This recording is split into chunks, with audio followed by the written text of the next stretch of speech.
સુરતમાં ફરી આગની ઘટના બનતા ફાયર દોડતું થઈ ગયું હતું। સિંગણપોર 4 રસ્તા વિસ્તારમાં લાઇબ્રેરીમાં આગ લાગતા 20 થી 25 જેટલી છોકરીઓને ફાયરે રેસ્ક્યુ કરી ઉગારી લીધી હતી।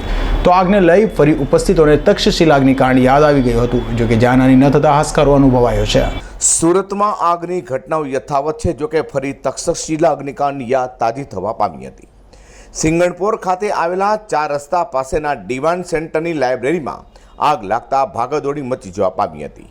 તો લાઇબ્રેરીમાં 20 થી 25 છોકરીઓ ફસાઈ હોય, જેને લઈને લોકોના જીવ પણ અદ્ધર જવા પામ્યા હતા। તો બીજી તરફ ફાયરની ટીમે ઘટના સ્થળે દોડી જઈ રેસ્ક્યુ કરી 20 થી 25 છોકરીઓનું રેસ્ક્યુ કર્યું હતું।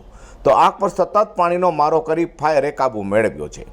આગની ઘટના લઈને સુરતના પ્રથમ નાગરિક એવા મેયર હેમલીબેન બોગાવાલા પણ ઘટના સ્થળે દોડી જવા પામ્યા હતા। સિંગણપોર ખાતે એક કોમ્પ્લેક્સમાં આગ લાગી છે અને આગ નીચે ભોયણામાં લાગી છે। ઉપર 3જા માળે ટ્યુશન ક્લાસીસના બાળકો 20 થી 25 બાળકો ત્યાં હતા। તમામ બાળકોને આપણે હેમખેમ બહાર ઉગારી લીધા છે। કેટલા લોકો અંદર ફસાયા હતા? 20 થી 22 જેટલા બાળકો ઉપર હતા, એ બધાને આપણે હેમખેમ બહાર લઈ લીધા છે। ના, કોઈને કોઈ ઈજા નથી થઈ।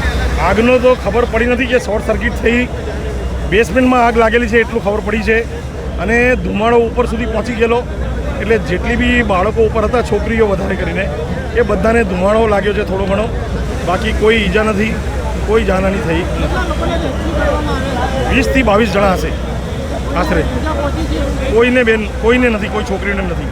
સુરતમાં આગની ઘટનાઓ વધી રહી છે, તે લાઇબ્રેરીમાં લાગેલી આગને લઈને લોકોને તક્ષશિલા અગ્નિકાંડ યાદ આવ્યું હતું।